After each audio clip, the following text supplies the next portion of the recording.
Welcome friends to another r/malicious compliance video. We got a great story where a job is absolutely tanking, but they will not allow anyone to do any overtime whatsoever. But first, a story from Gothic LG, maliciously complied when cleaning the fridge for grandma. My grandma is a hoarder. She honestly keeps a wide mix of things she can never throw out, has not been through in years, and has no interest in going through any of it to get rid of anything. This also applies to food, and there's no acknowledgement that normal people's houses don't look like that. I say this not to embarrass my grandma or anyone else who hoards, it just sets up my story. For the most part, hoard was not that bad. I was able to walk down most hallways. I lived with her to care for her home since she was over 80, and the chances of her breaking a hip or going unnoticed under a pile of hoard was possible for her, as it is for many of her age. I was used to not being able to throw anything out. The packages that came out of catalogs went directly into her room. Occasionally I'd find something in the new 1/4 of a bedroom I got to keep, but not often. The inside fridge, which she used, was full of expired things she wouldn't throw away. I often used the garage fridge since it was emptier. One day I got my favorite command from her: clean the fridge. I got it through text, so neither of us can pretend she didn't ask me to clean the fridge. Since this is my deserves her own season of American Horror Story without the hoarding grandma, she meant I needed to toss the one thing of mine she uncovered in the hoard she didn't want there. Knowing full well I couldn't get any backlash from an aunt for following the vague instructions I'd actually gotten, I spent the next 2 hours filling 4 separate 13-gallon trash bags out to the trash, tossing it all out, and actually cleaning the fridge. This was one of a few reasons I was inevitably kicked out. I also made her comply with doctor orders as her caregiver, the absolute horror that it is, but this was a great day for me. Considering the condition a hoarder house's fridge likely is in, would you ever be able to stomach going in and actually cleaning out a fridge like that? Or would it have to be some seriously meaningful circumstances for you to ever consider doing something like that? Let me know what you guys think in the comments down below. Our next story is from Dr. Leroy79. I'll gladly do inventory for you. So this story goes back a little over 20 years. As a kid fresh out of high school, I worked at a major electronics retailer that paid commission versus hourly. What that means is if your commission for the week doesn't equal $11 an hour, the company pays you $11 an hour for the number of hours you worked. Again, this was just before the turn of the century when cell phones were relatively new and home theater systems were a status symbol for the well-off. And I just so happened to be great at selling both of those. I was making great money as a young man. At some point, a new manager, DeAndre, started and wanted the salesman to do weekly inventory instead of the warehouse employees. DeAndre decided that we would only be paid $11 an hour to do so. This was a major problem for me and the rest of the sales staff, as it was costing us money by taking us off the sales floor. After much arguing and calling out sick, the day I was scheduled for inventory, it was decided that we would be paid the average hourly rate of our commission sales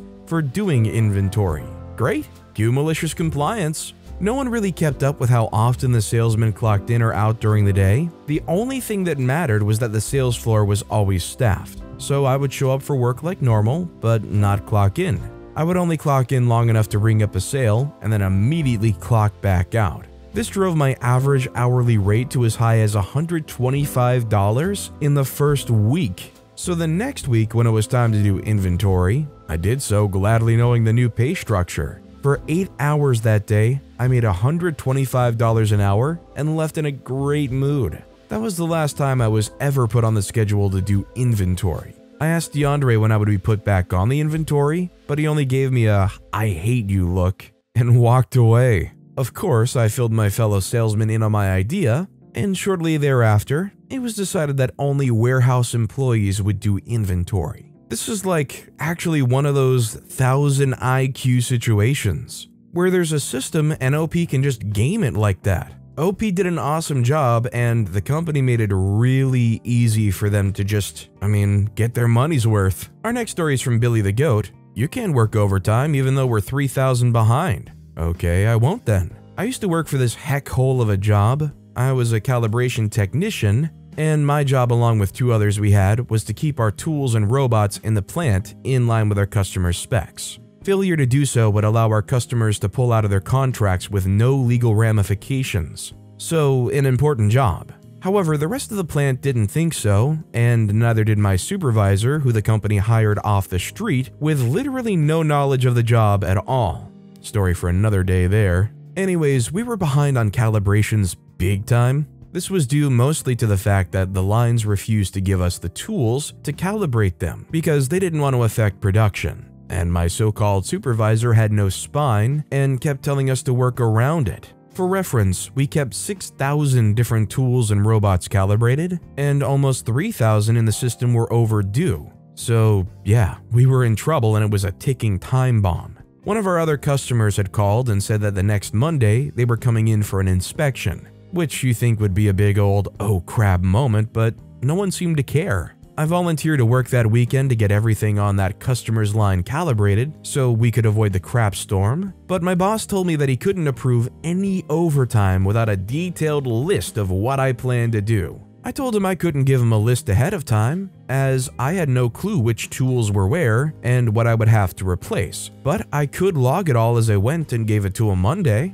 He said no, it was either now or I wasn't allowed to show up, so I didn't. Next Monday, customer comes in. Within an hour of being there, realizes almost all of their tools and robots are 4 months out of date. Immediately shuts down production, sends those employees home, and pulls their contract because now they had to recall 4 months worth of product. They start slamming on my department, to which I just looked at my boss, laughed, and then quit because screw that. One of the friends that worked there after I left told me the customer renegotiated the contract much more in their favor, meaning the company got paid way less than they originally were per product, and the company took a loss on profits that year because apparently the customer went and told all of the other customers it could, and a crap storm hit that place. They ended up selling the place after another year. I mean, this is just a cautionary tale of bad management. It just goes to show you that no matter how good your business is, if the people at the top cannot navigate it well, you can very quickly just nosedive straight into the ground. By the way, if you're enjoying these stories, make sure to hit those like and subscribe buttons down below so you never miss any of my daily videos. This next story is from Jupiter82. Try to break your system? Okay. Many years ago, I was unhappy in my job at a university and applied for a job doing the same thing at another prestigious UK institution. They ultimately turned me down as they felt they could get my skills cheaper elsewhere and already had my UK knowledge and experience within the university. Fine, these things happen. I felt it was a bit short-sighted, but didn't dwell. Eventually, I moved on to another institution regardless. However, my group of similar type employees from across the UK got invited to the institution that turned me down to see their new self-service application that they had just finished developing. When we arrived, the guy in charge, who had taken the decision to not bring me on board, went on and on about how fantastic this new system was and how the testing was really thorough and everyone loved it. Don't get me wrong, it looks fantastic and flowed really well. He then used the words, "Go on, try to break it. We've tested it really thoroughly." Okay, I will. Now I know the technology they used to develop it inside out. There's search screens you use to find and open records, and a button you can use to return to the search screen and view a different record or search again. When building self-service functionality, you disable this button, obviously, so that students can only view their own records and your code does the search and open behind the scenes. I could see that they had disabled this button, not a problem, but I also knew of a bug in the technology. So I sit down and log in as a test user and start working my way through the screens until I get to the section that collects the protected characteristics. Disability, ethnicity, sexuality, etc. Basically the stuff you collect and have to keep very private. I then press the key combination shortcut for return to search. Immediately, I have a search functionality for this very protected characteristics screen and can search all records and view everyone's entries. So, I find the presenter's test entry and call him over. His face turns white. This system is alive. It's being used by students right now. While scrambling to get his mobile phone out, I continue to scroll through other search results and it shows up that it works on the other screens in the application too. Eventually, the guy they hired instead of me shows up and says, "We disabled the button, I don't understand." I say, "It's a very well-known bug in the technology we use. You can't stop it working, but you can prevent the search results returning anything other than the records belonging to the person logged in." The presenter was absolutely furious, fuming they'd have to shut down their new system until this issue was fixed, and they had just gone live with a massive internal fanfare. So yeah, the university wouldn't hire me because they could get the same skills cheaper, ended up paying to borrow my time from my new employers to get me to clean up the mess the cheaper skills made. Not only is this great compliance, but it's just so freaking satisfying. You get to prove your worth and make these people look like absolute idiots for passing you by. I don't know if I was in OP's shoes if I'd ever be able to pass by any opportunity to say, "Well, you know, if you just brought me on, this never would have happened." And our final story of the day is from Dark Matters 111. I love my job. My job is in the railway as an engineer for anything with a current or that moves. A lot of this equipment is safety critical and can derail a train at worst or cause delays,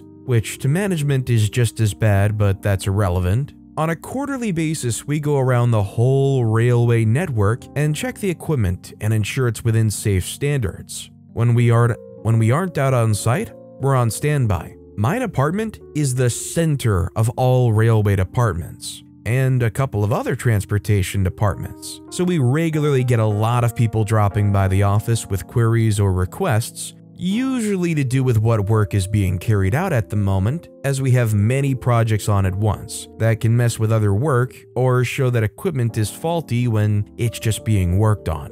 As they can just drop by, not many have our numbers except the on-call managers. So we're on a night shift during bad weather, can cause more faults on the track, and usually we'll get more queries from other departments wondering if this is us or a real fault. We're chilling in the office, cups of coffee, writing reports, and of course on our phones and having a laugh, when in walks the manager on call for the night, Dee Dee. Dee Dee was from another department, but still got manager on call, as it is a rotation, and they cover multiple departments just for nights. He comes in and isn't happy, but leaves and comes back 20 minutes later with the same annoyed look on his face. He asks us if we have nothing productive to do in a tone that sounds like we were just asked a stupid question.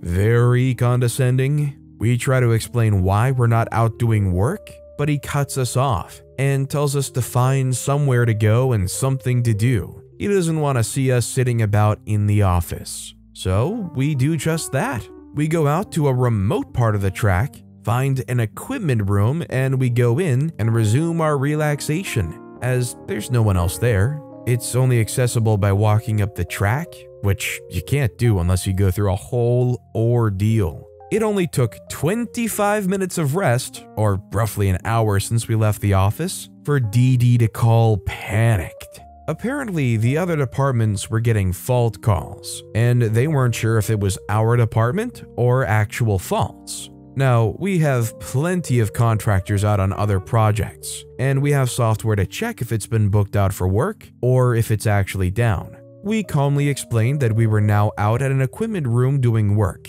and we would have to call when we're done, as you can't interrupt safety critical work. This all resulted in him getting 113 calls, according to one of Dee Dee's mates who he complained to, from other departments trying to get a hold of us. He has access to the same software as us, but obviously a different department, so he had no idea how to use it. The aftermath was that Dee Dee looked incompetent to his higher-ups and made sure to leave us alone in the future. He did try and have the rules changed so that he had more power over us and could interrupt us whenever, but that got shot down quickly as, again, safety critical. I don't know, I feel like if they're gonna have these managers rotate around on this job, they should probably make sure the managers actually know how to do their job. Or, if somebody gets promoted to the position of manager or is in a position where they can manage these things, maybe implementing some kind of check or practice in place to prove and identify that they actually know everything to do with their job.